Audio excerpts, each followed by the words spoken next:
Israel dejara descansar la tierra cada 7 años. Es decir, el 7º año era un año sabático. No se debía sembrar absolutamente nada. Los agricultores no debían hacer absolutamente nada de agricultura. Podían dedicarse a otra cosa menos a la agricultura, porque la tierra debía descansar.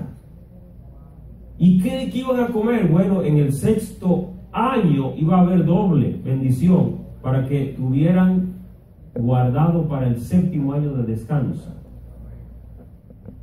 Y el propósito era que la tierra se renovara, tomara fuerzas. Y oiga, hay un misterio ahí, porque fue Dios que dio la orden. Es decir, que la tierra se cansa y tiene que descansar.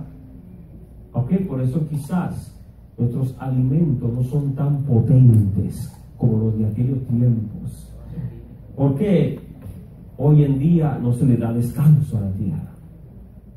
Pero el pueblo no obedeció a esta orden y violaron el mandamiento de Jehová por mucho tiempo. Y el Señor cada 7 años esperaba que se cumpliera su palabra y no se cumplía. Y el Señor empezó a acumular esa deuda. Y se acumuló en 70 años. 70 años de deudas de descanso. Y por esto Jehová hizo que el cautiverio fuera ¿cuánto tiempo? 70 años. Y dice que la tierra reposó. ¡Wow! Dice, para que se cumpliese la palabra de Jehová por boca de Jeremías, hasta que la tierra hubo gozado de reposo. Porque todo el tiempo de su asolamiento reposó. Aleluya. Hasta que los 70 años fueron cumplidos. ¿Cuánto dan gloria a Jehová? Amén. Como Jehová cobra, hermanos, pero tenía que decir, ustedes me deben a mí 70 años de descanso para la agricultura de esta tierra que está cansada.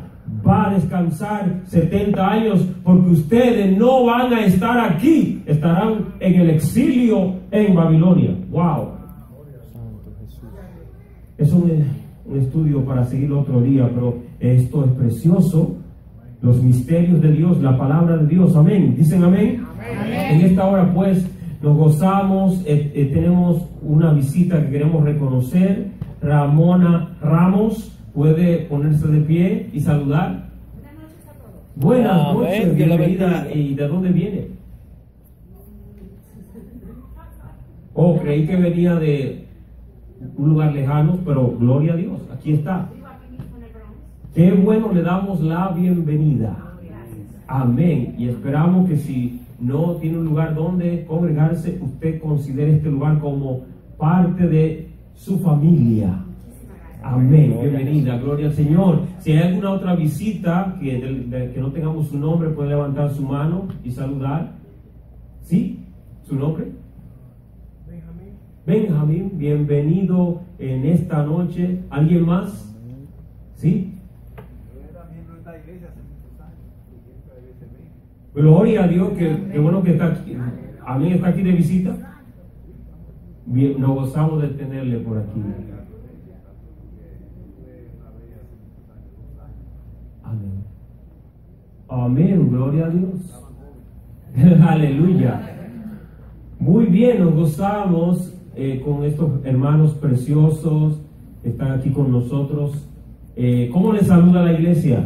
Aleluya. Amén, gloria a Dios. Que el Señor les conceda grandes bendiciones en esta noche y reciban más de lo que puedan imaginar de parte de Dios, con toda bendición espiritual que Él tiene para sus vidas. Amén.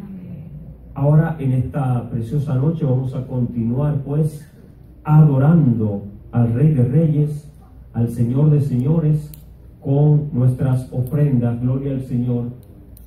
Yo quiero que mientras los hermanos recogen las ofrendas, gloria a Dios, usted vaya meditando y adorando al Señor, porque la ofrenda es parte de nuestra alabanza.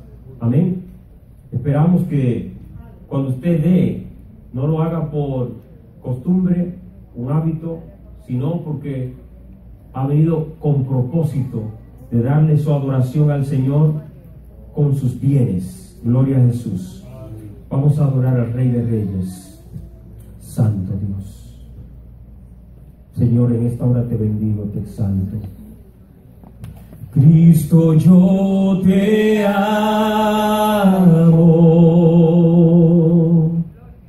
Cristo, yo te amo.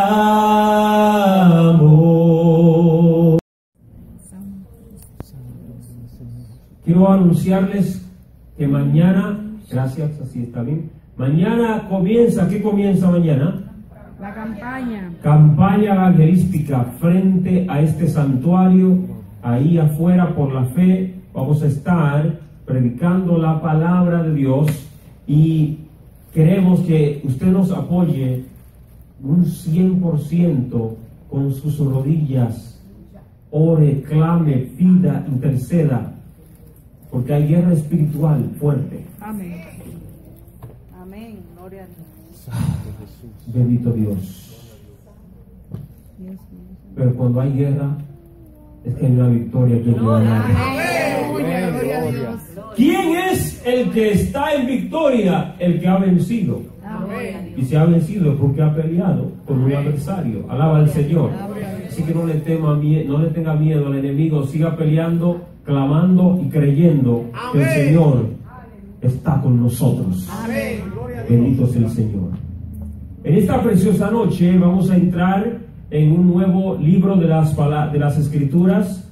Terminamos la epístola a los Filipenses y en esta noche, con la ayuda del Espíritu Santo, vamos a entrar en el libro de Colosenses y vamos a dar una pequeña introducción acerca de esta carta que escribió el apóstol Pablo.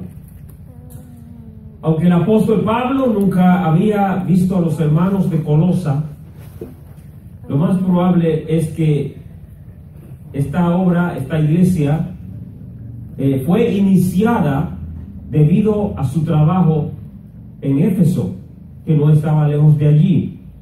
Pablo duró como 2 años en Éfeso y posiblemente la influencia de sus predicaciones y enseñanzas movieron a otros hermanos de ese lugar a moverse en el territorio, en esas áreas, y quizás fueron a Colosa y predicaron y levantaron iglesias en esa ciudad. Como vamos a ver en estas escrituras, Epafras era el pastor de la iglesia en Colosas y él visitó al apóstol mientras estaba en prisión en Roma y le comunicó cómo algunas herejías peligrosas estaban amenazando las iglesias de Colosas. Así que Pablo, al oír este informe, escribe una carta para corregir estas herejías que se estaban propagando en esa comunidad. Una de las herejías que se estaba moviendo era la del gnosticismo. ¿Quién ha oído mencionar el gnosticismo? Otra era la del judaísmo. Primeramente, la herejía del gnosticismo niega la deidad de Jesucristo.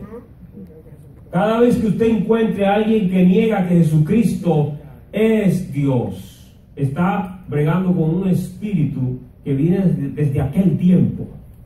Lo que pasa es que está diseminado ahora en diferentes sectas y religiones, pero ya desde allá atrás había una herejía que se está moviendo. Oye, ¿dónde? Entre los creyentes. Esto es en la iglesia que está ocurriendo y Pablo debe de corregir este asunto dirigido por el Espíritu Santo de Dios. El judaísmo era una herejía en el aspecto de que dentro de los cristianos se estaba levantando un movimiento en el cual se le enseñaba a los hermanos que no se podía ser salvo simplemente creyendo en el sacrificio de nuestro Señor Jesucristo. Es decir, era una mezcla de las obras y la fe para alcanzar la salvación. Cada vez que usted ve a alguien invocando obras, está judaizando. No puede mezclarse obras en este asunto para salvación. Nosotros hacemos obras por causa de nuestra salvación. Por causa de que soy salvo, hago obras de justicia, las cuales Dios preparó de antemano para que yo anduviese en ellas. Alaba a Dios. Amén. Esto también lo veremos más adelante, gloria al Señor. Y esta carta fue escrita en el mismo tiempo en que él escribió su carta a los Efesios, alrededor del año 64 después de Cristo. Ambas cartas fueron llevadas por el mismo mensajero a sus destinos. ¿Quién ha ido a mencionar a Tíquico? Ese hermano, el hermano Tíquico, fue el mensajero que llevó la carta de los Colosenses y de los Efesios en un viaje mandado por el apóstol Pablo. Bendito sea el Señor. Vamos pues a entrar en materia. Vamos a ver qué nos dicen las Escrituras en el libro de Colosenses, en el capítulo 1. Vaya a abrir su Biblia en aquel lugar, por favor. Y vamos a leer. Bendito sea el Señor. Del versículo 1 al 8. Simplemente para tener un contexto de lo que vamos a hablar. Colosenses 1 dice: Pablo, apóstol de Jesucristo por la voluntad de Dios, y el hermano Timoteo, a los santos y fieles hermanos en Cristo que están en Colosas, gracia y paz sean a vosotros de Dios nuestro Padre y del Señor Jesucristo.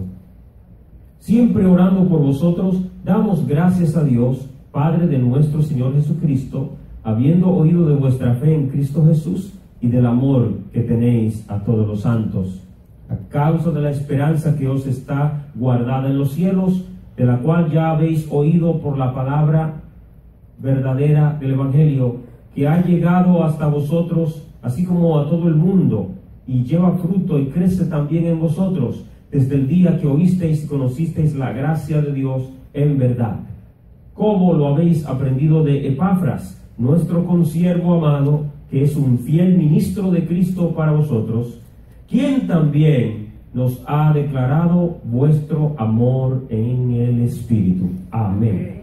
Gloria al Señor.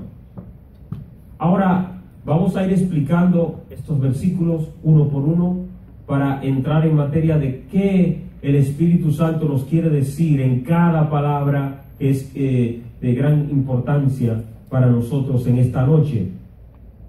Lo primero que vamos a notar es que el apóstol se introduce y dice: Pablo, apóstol. Lo primero que menciona es su llamado ministerial, su ministerio. Se recuerda que en el libro de Efesios él declara que hay 5 ministerios para edificación de la iglesia. ¿Cuáles son los 5 ministerios?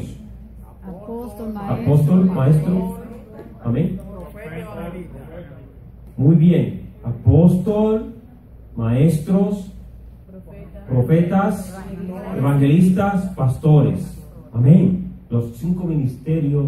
No quiere decir que son los únicos, porque en otros lugares hallamos que hay otros servicios, obras que uno hace para Dios, pero estos son los esenciales, los fundamentales que sostienen la iglesia, la obra de Dios. Ahora bien, ¿qué ocurre?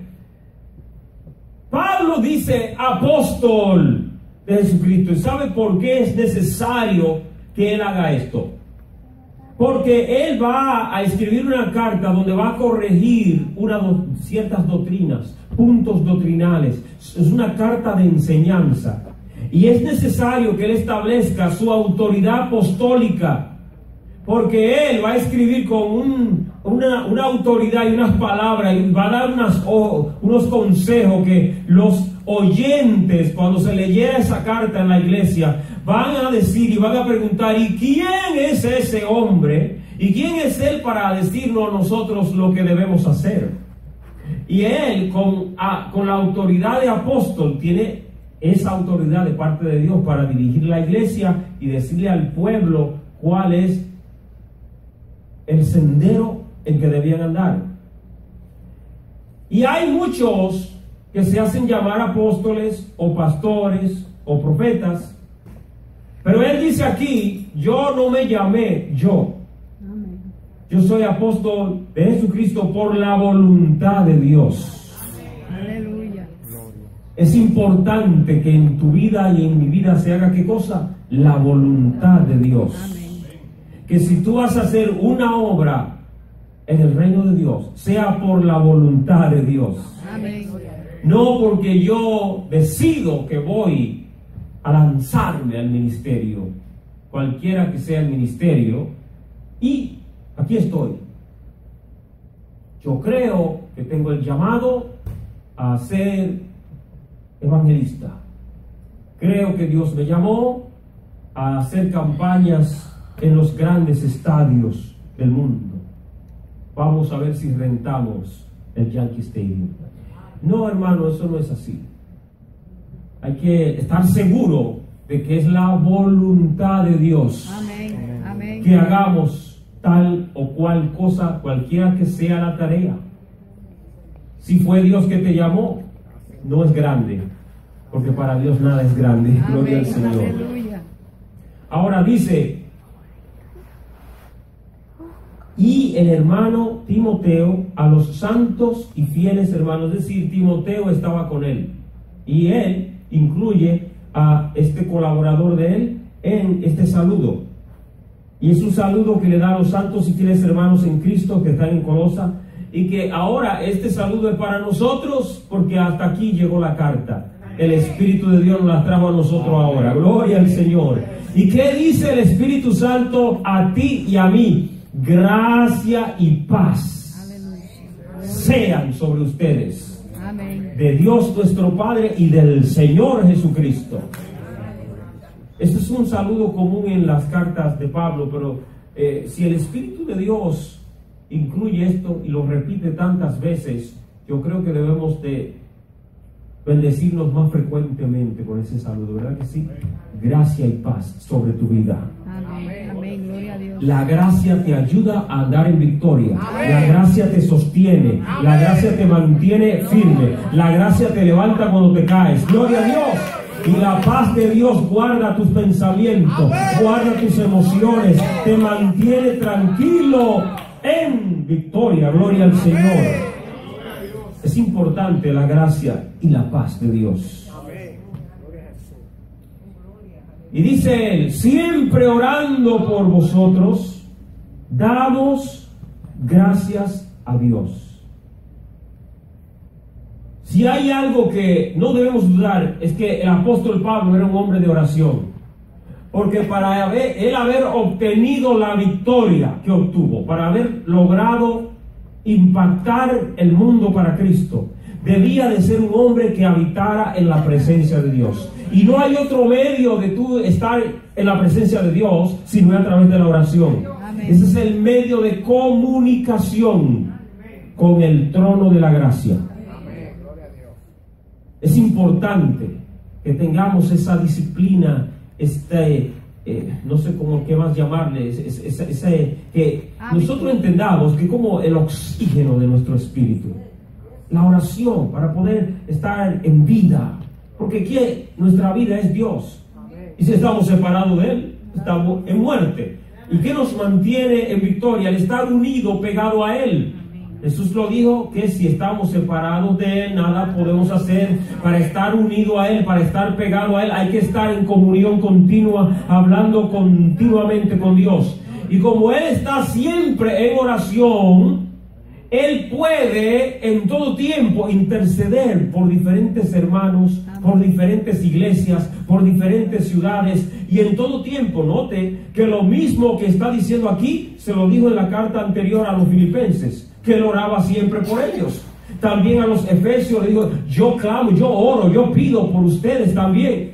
Y lo vemos pidiendo por cada iglesia. ¿Y con qué tiempo este hombre va a orar por tantos creyentes? Si usted todo el tiempo está conectado, siempre va a haber tiempo. Amén. Pero si usted dice, bueno, yo voy a orar 1 hora, y gloria a Dios, y ora 1 hora. Amén. No vamos, yo no quiero aquí que nos pongamos dogmáticos en cuanto al tiempo y que haya competencia en cual yo oro más que fulano o yo oro menos. No, olvídese del tiempo. Aquí no es cuestión del tiempo, sino la calidad del tiempo. Es la calidad del tiempo. Que si vas a orar en verdad, cuando tú termines, tú digas, yo en verdad sé que estuve en la presencia de Dios allá arriba en las alturas. Mi espíritu subió a lo alto allá. Ahí estuve con Dios. Ahí entré a la presencia de Dios. Porque hay momentos de oración que es oración de guerra, donde usted no entra hasta que pasa 1 hora. Hay momentos así. Pero lo importante es no rendirse y seguir peleando hasta lograr entrar en comunión íntima con Dios. Comunión íntima, hermano, que usted sepa que ha estado a los pies del Maestro. Hermano, pero fue solo 1 minuto. No, pero 1 minuto a los pies del Maestro tiene mucho poder. Aleluya. Primero aquí y luego acá. Amén, dígame. Que yo aprendí desde niña que realmente a Dios, la persona tiene que sacar el momento para Dios, para la oración. Amén. A diario. Porque si uno, allá dicen, está cogido, quiere decir está preso, como que el enemigo en el día te va a envolver, te va a poner como preso, acorralado, que tú no vas a poder salir. Pero cuando tú te levantas de madrugada, eso me enseñaron las hijas del pastor Jacinto Pérez, especialmente una de maestra, teóloga, una doctora en teología, gloria a Dios, y la otra es una cantante hasta soprano. Y ella me dijo, una de ellas me dijo, mira, te voy a enseñar algo. La fe es como un granito de mostaza. Me dio clase en el Instituto Bíblico y me puso la semillita. Ella llevó muchas semillitas de mostaza. Y la fe se alcanza uno orando. Y la otra me dijo, y si no nos esforzamos a orar de madrugada, sacar ese momento para orar bien temprano, uno no está después bien en el día. Amén, es muy importante en sí, Dios no necesita de nosotros, nosotros necesitamos de Dios. Amén. El pasar tiempo en la presencia de Dios nos da un beneficio incalculable. Los resultados los verás después, pero hay resultados. Dígame. ¿O creí que había levantado la mano para de... ¿Alguien allá atrás levantó la mano para opinar o no? ¿O están alabando a Dios los hermanos? Qué bueno, gloria, siga alabando, gloria al Señor. Ahora, dice aquí, orando por vosotros, ¿qué él hacía? Dice, damos gracias a Dios, Padre de nuestro Señor Jesucristo, habiendo oído de vuestra fe. Eso es lo que, oiga bien, lo que Pablo está diciendo aquí es algo poco común. Le voy a decir por qué. Porque cuando uno es un intercesor, uno siempre se preocupa por hacer guerra, intercediendo por una iglesia, por una obra, un hermano, lo que sea. Pero ¿quién aquí, yo confieso, yo no lo he hecho, tal vez, no creo, ¿quién aquí se ha doblado para decir, Señor, te doy gracias por esa iglesia, ¿qué tal?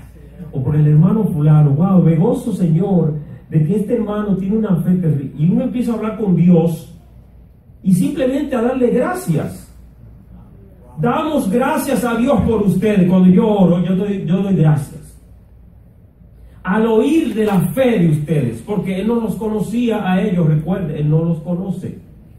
Pero Epafras va y le informa y le dice, tengo una obra, hay una iglesia poderosa que se ha levantado, son hermanos de amor, hermanos de fe. Y Pablo está ahí oyendo. Y desde que empezó y conoció a esos hermanos por referencia, él ora por ellos, dando gracias. Señor, gracias por esa obra en Colosas. Gracias por estos hermanos fervientes. Me gozo al oír del amor que tienen unos a otros, de que hay una obra nueva. Gloria a Dios, hermano. Eso es tener el corazón de Cristo, el gozarse así por gente que usted no conoce, pero que usted sabe que están en Dios, y con ese interés. Oh, vamos a pedirle al Señor que nos llene de esa pasión, de ese amor, de ese interés por el reino de los cielos. Aleluya. Porque esto indicaba que era un hombre totalmente abnegado, que no estaba preocupado de el dolor en la uña, en la incomodidad en la cárcel. No, olvídate de esto.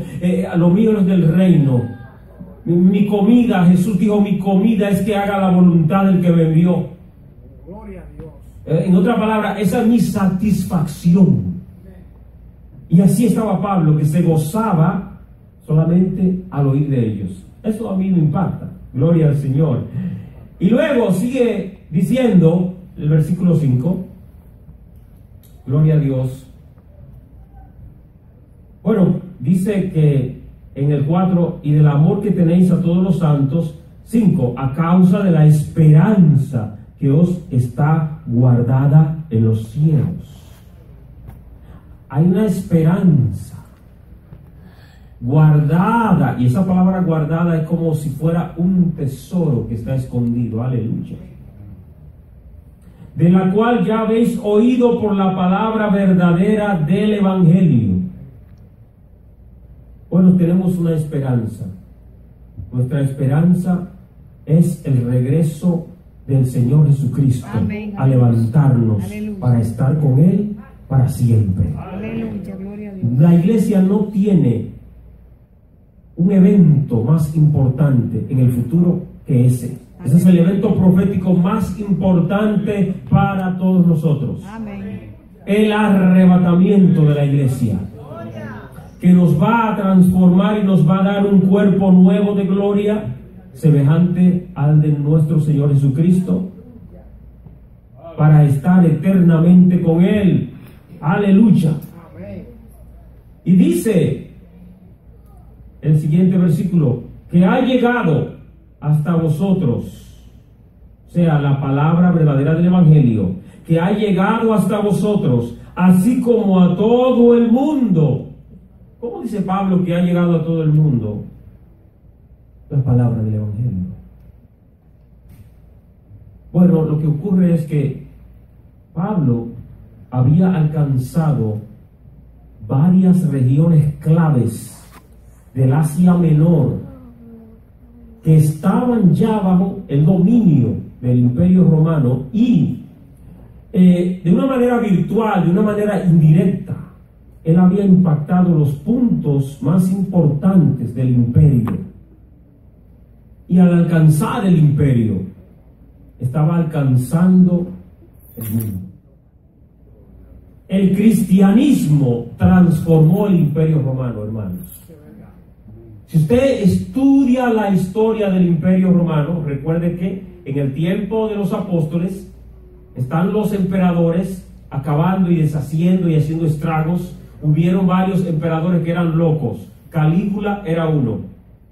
Nerón fue otro.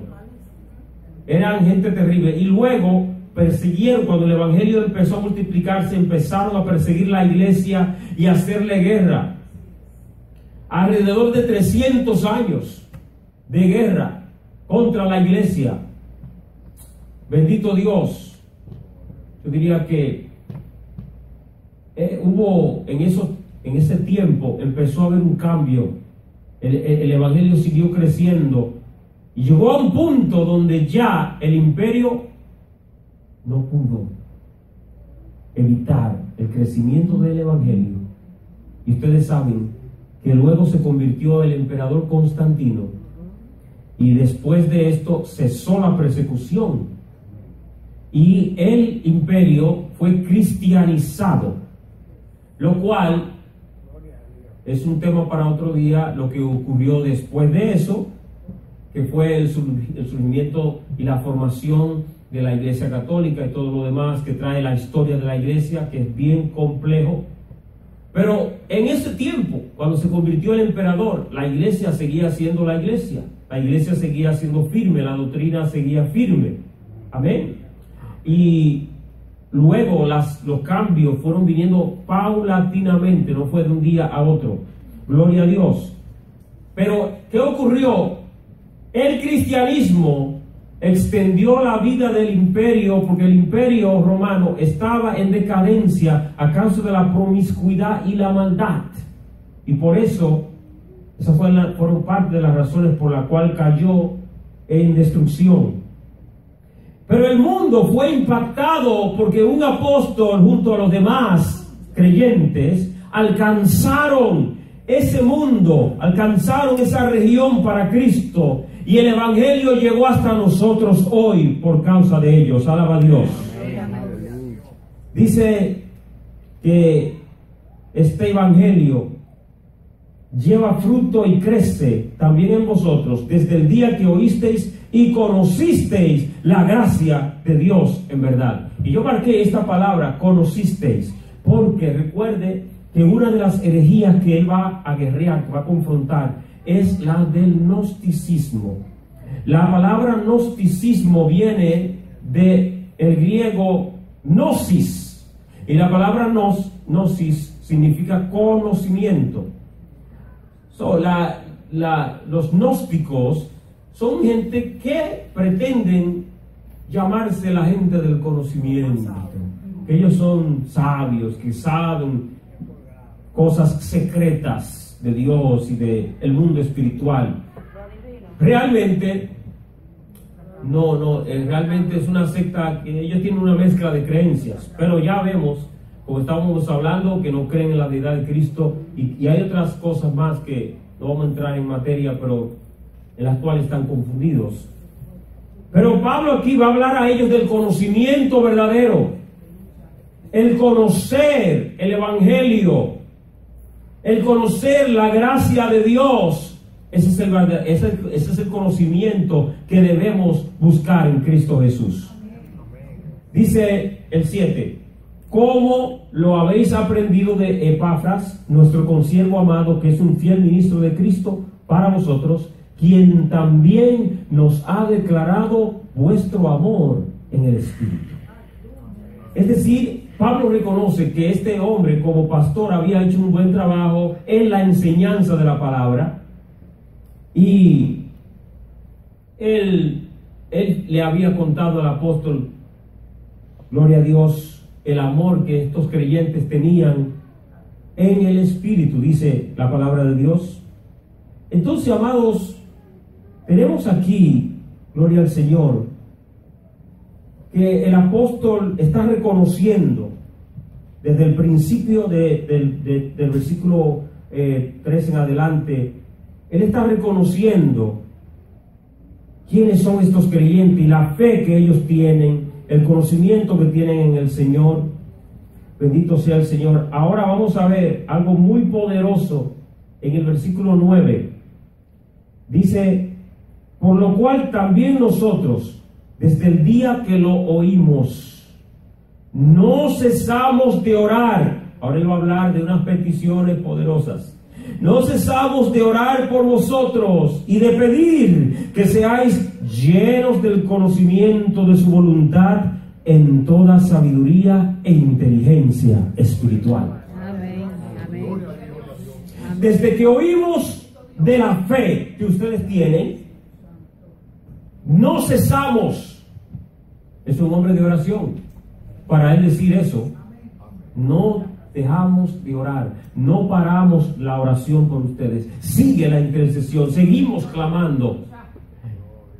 Y las oraciones, hay que aprender de las oraciones del apóstol para que nosotros sepamos cómo orar, porque él oraba por cosas espirituales, cosas importantes, cosas que tú y yo necesitamos hoy, porque él está siendo dirigido por el Espíritu Santo. Ahora bien, si Dios nos está revelando esto en esta noche, oye bien, en esta noche tú debes ir a tu casa, postrar tus rodillas y decir: Señor, yo quiero en mi vida esto que está aquí. Aleluya. Yo quiero ser lleno del conocimiento de tu voluntad. Una vez más, estamos viendo la palabra aquí, conocimiento, pero esta palabra no es la misma de la cual hablé anteriormente. La palabra original, cuando fui a buscar este texto del griego, sabemos que hay otros textos de la Biblia donde se usa la palabra gnosis. Uno de estos versículos es en 1 Corintios 8, me parece, que dice que acerca de los sacrificados a los ídolos, todos tenemos conocimiento.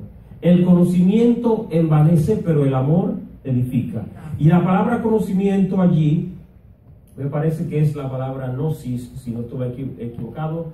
Hice una lectura rápida y me excusan los hermanos, pero sí, hay otras escrituras en el Nuevo Testamento donde está la palabra gnosis. Así que la palabra gnosis no es mala, porque es simplemente conocimiento. Pero la palabra epignosis habla de conocimiento, significa conocimiento, pero en un término más profundo. Alaba al Señor.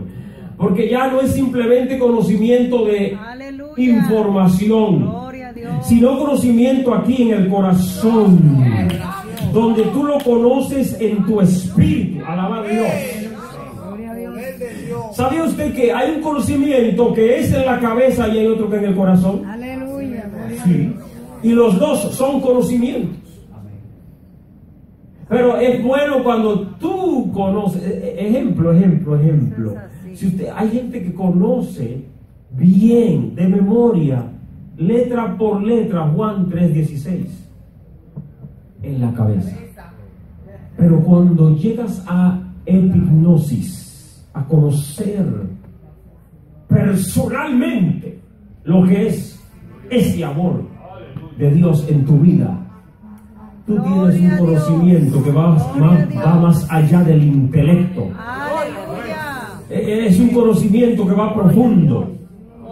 Por esto es que es conocimiento de la voluntad de Dios. Y para conocer la voluntad de Dios no debe ser en la cabeza, sino en el corazón, en tu espíritu. Él te va a revelar su voluntad para tu vida. Hay gente preocupado que no sabe la voluntad de Dios. Señor, ¿qué quieres que haga? Señor, ¿a dónde debo ir? Señor, ¿a qué tú quieres que yo trabaje? ¿Dónde tú quieres que estudie? ¿Con quién me casaré? Señor, ¿cuál es tu voluntad? Métete en la presencia de Dios y descansa y espera. Y en el Espíritu vas a recibir conocimiento de su voluntad. Aleluya, gloria a Dios. Y dice conocimiento de su voluntad. Esto es maravilloso, hermanos, el saber la voluntad de Dios, porque cuando sabes la voluntad de Dios, te mueves confiadamente. Amén. Gloria al Señor. Si no hay conocimiento, si no hay seguridad de cuál es la voluntad de Dios, espera en Dios. No te desesperes. Confía en Jehová. No dudes. La desesperación nos lleva a tomar decisiones fuera de la voluntad de Dios. Amén. No, espera en Jehová. Cree la palabra, confía. Porque fiel es el que ha prometido. Amén. Dice aquí que seamos llenos. Esto no es a medias. Llenos del conocimiento de su voluntad. ¿En qué? En toda sabiduría e inteligencia espiritual. La palabra sabiduría, que es la palabra griega sofía, y tenemos en el griego, en este texto, es la palabra sunesis. Muy bien. Bendito sea el Señor. Bendito Dios. Gloria a Dios. ¿Qué es sabiduría? Sabiduría. ¿Cómo voy yo a pedir sabiduría y no sé lo que estoy pidiendo? ¿Qué es sabiduría? ¿Amén? ¿Sí? ¿Alguien que quiera opinar? Si uno dice, ese señor o esa señora o esa persona es sabio, ¿qué quiere decir que es sabio? Porque está lleno de conocimiento. Ok. El que es sabio debe de tener conocimiento. Es uno de los ingredientes. Uno de los ingredientes, sí. Dígame, hermano. La sabiduría es algo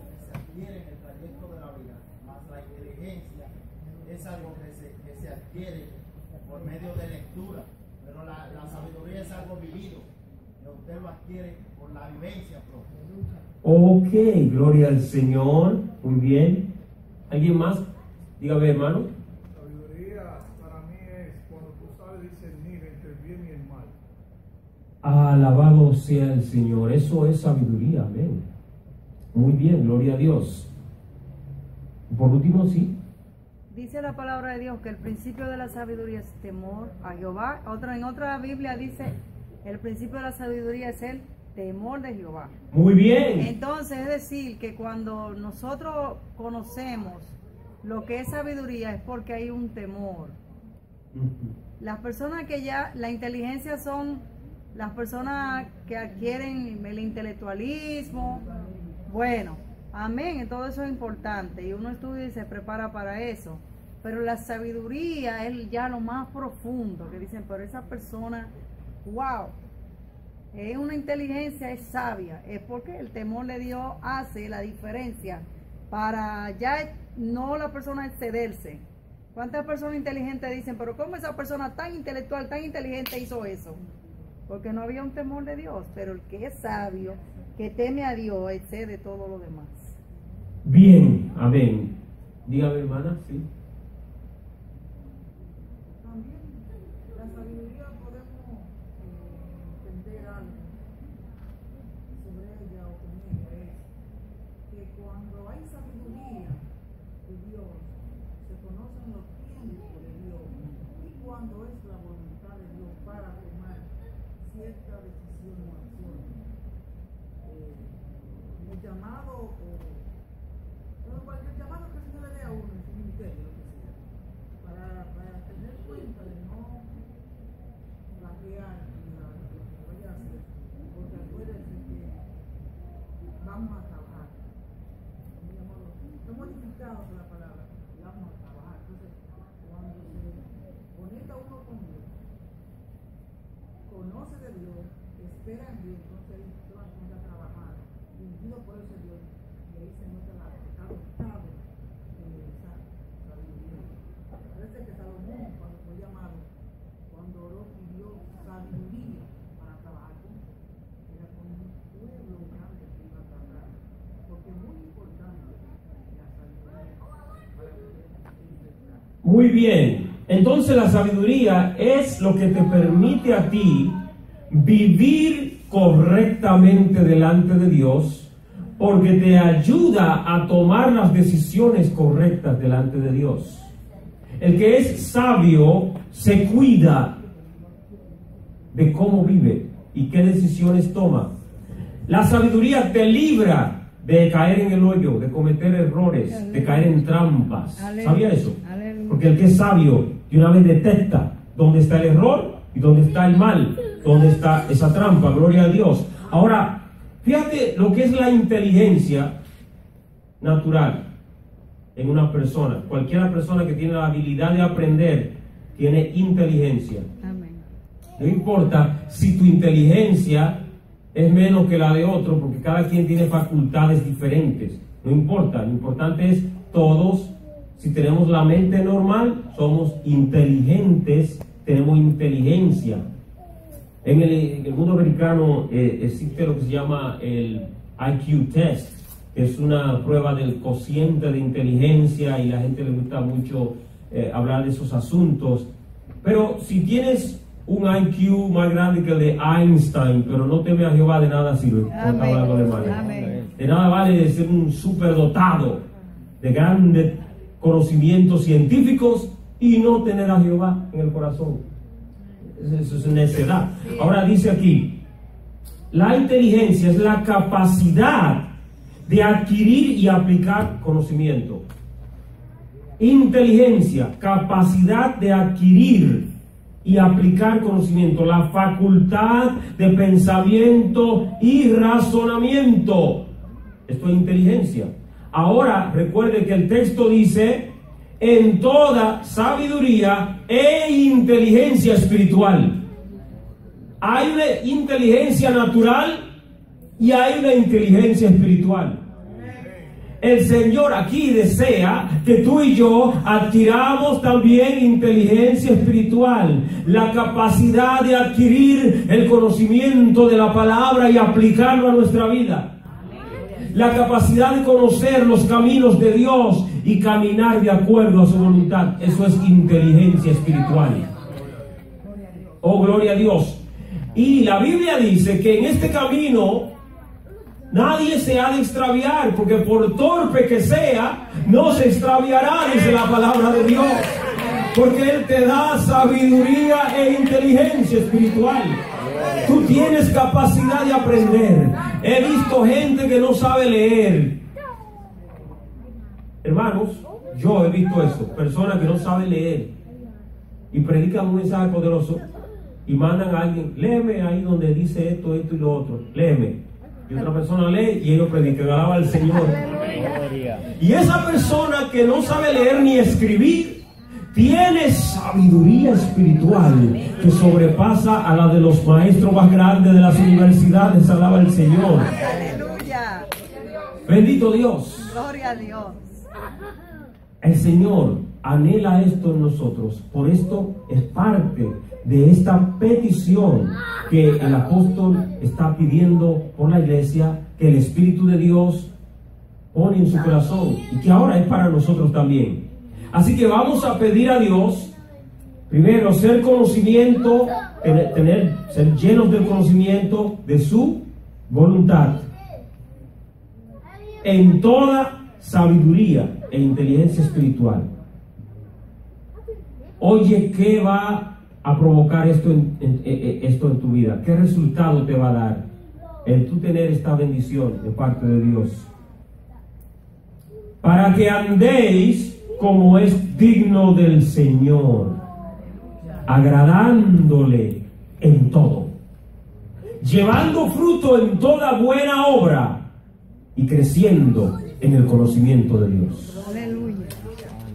Si eres lleno del conocimiento de la voluntad de Dios, tú vas a poder agradar a Dios, porque tú sabes cuál es su voluntad.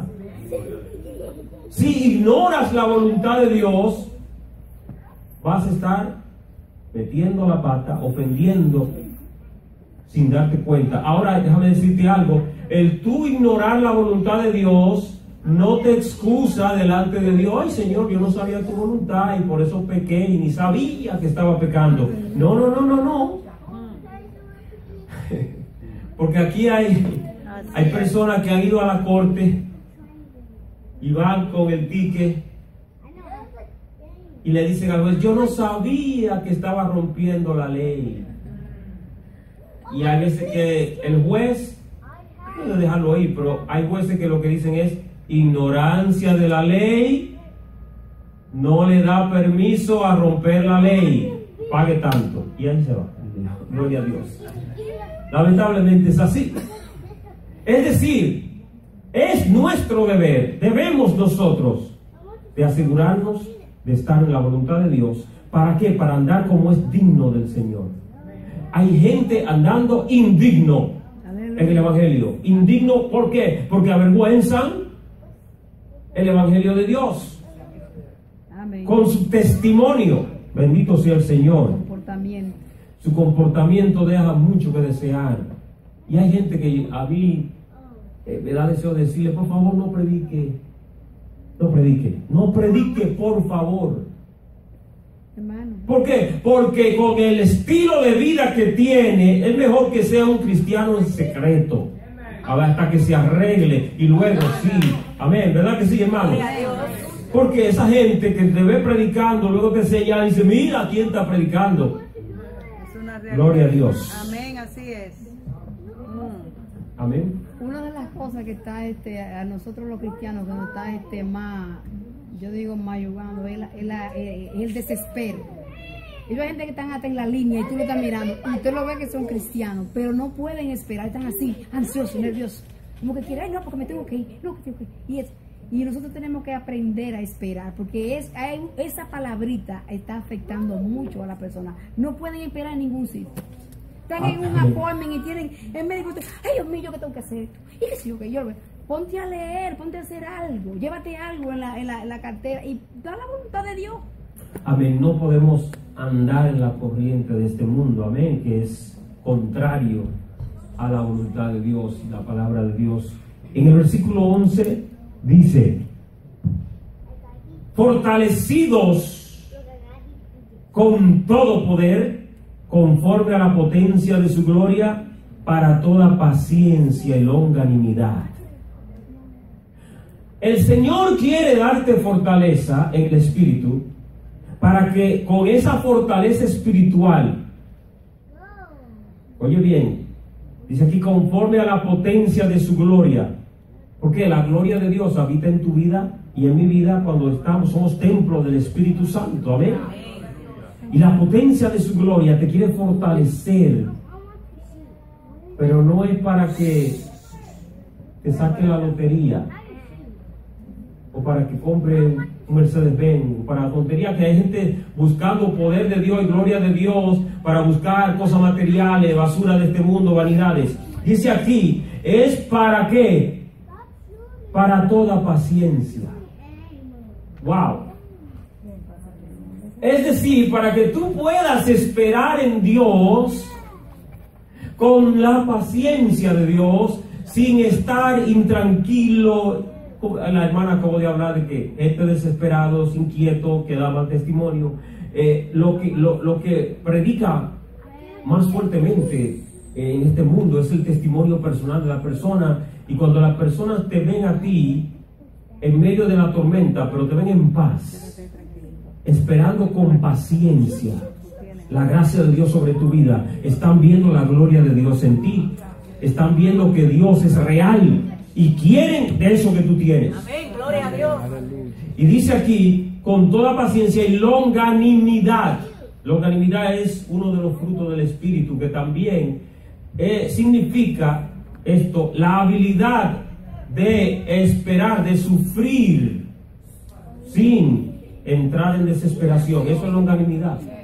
Longanimidad es una habilidad que la gente, que le da Dios a la persona, de que no lo desespera nada. Todo el mundo lo ve y dice, y hay gente que está desesperado al verte a ti y ellos se desesperan por ti, pero tú sigues en longanimidad, con una resistencia sobrenatural. Una resistencia al sufrimiento, a la batalla, a la prueba, a la lucha, que no te mueve, que no te conmueve nada, porque el poder de Dios te fortalece en tu corazón, en tu espíritu. Yo te quiero decir que a pesar de que hayas sufrido tantas veces, tantas luchas, tantas pruebas, y estás en pie, hoy es porque su diestra te ha sostenido y te quiere sostener y te quiere mantener en victoria. Alabado sea el Señor.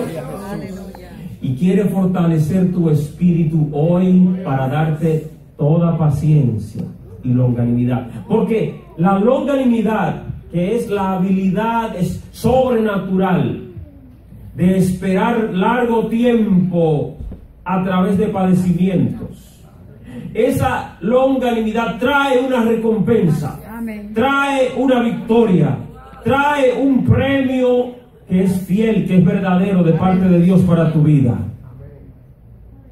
Cuando la gente no tiene este don o fruto espiritual en su vida, después de poco tiempo de prueba, se cansan. ¿Y qué preguntan? Señor, ¿que es para siempre que voy a estar aquí? ¿Acaso que no hay fin a mi lucha, a mi batalla? Pero cuando el don está activo, no hay queja. ¿Cuántos recuerdan la lección del domingo? Amén. El pueblo no entró a la tierra prometida. Entraron Josué y Caleb solamente. Y el pueblo no entró por causa de incredulidad, porque se quejaron en el desierto y estuvieron cuestionando a Dios y maldiciendo al Señor por causa de la prueba del desierto. Alabado sea el Señor. Y luego que estaban quejándose de que Dios le estaba dando una tierra que tiene gigante y que tiene altas murallas y no vamos a poder con toda esa gente. Y todo eso impidió. Y en Hebreos capítulo 3 dice: y vemos que no pudieron entrar por causa de incredulidad. Es necesario creer la palabra, las promesas de Dios, para haber activado el poder de Dios. El poder de Dios que está en la palabra se activa cuando hay fe en esa palabra. Gracias, gloria al Señor. Gloria a Dios. Dice la Escritura: con gozo, dando gracias al Padre que nos hizo aptos para participar de la herencia de los santos en luz. Hay mucho más que decir. El tiempo se ha terminado y lo único que podemos decir es: gloria a Jesús. Hay mucho motivo por el cual debemos estar contentos, gozosos de que la gracia de Dios haya sido sobre nosotros. Dice: el cual nos ha librado de la potestad de las tinieblas y trasladado al reino de su amado Hijo. El Señor nos libró de la potestad de las tinieblas. ¿Cuántos se gozan y celebran esa victoria? Hay mucho por qué celebrar de que Dios nos haya librado de esa esclavitud y nos trajo de las tinieblas a la luz. Eso es precioso, hermano. Meditar en lo que es que estábamos en tinieblas y ahora estamos en luz. Es maravilloso. Terminamos con el 14. Dice: en quien tenemos redención por su sangre, el perdón de pecados. En la sangre de Cristo hay poder para romper las cadenas. Amén. Hay poder para libertar y transformar nuestras vidas. Amén. En esta noche, si alguien necesita hacer esa decisión de entregar su vida a Cristo y ser lavado con la sangre preciosa de Jesús, aquí está el altar y aquí estamos abiertos para ti. Gloria al Señor. En esta hora, cierre sus ojos y vamos a dar gracias a Dios. Quiero pedirle a los hermanos, a los varones que son jóvenes y caballeros, que por favor nos ayuden mañana temprano, lo más tardar a las 6:30, para ayudar con las sillas que hay que poner frente a la iglesia para la campaña del día de mañana. Amén. Así que nos ayudan, por favor. Luego yo estaré comunicándome con algunos hermanos. Padre mío y Dios mío, te doy gracias por tu palabra de vida y de poder.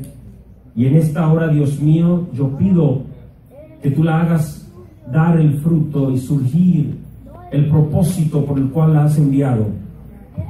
En este momento, Dios eterno, pido que tú des de tu gracia y de tu favor a tu pueblo, que podamos crecer en el conocimiento, en la sabiduría espiritual, inteligencia espiritual y conocimiento de tu voluntad, para agradarte en todo y andar en victoria. En esta hora, Dios mío, fortalece el espíritu de cada uno de nosotros para andar en paciencia y longanimidad delante de ti. Llévanos a nuestros hogares bajo tu bendición y tu poder, en el nombre poderoso de Jesús. Amén y amén. Dios les bendiga a todos en esta noche.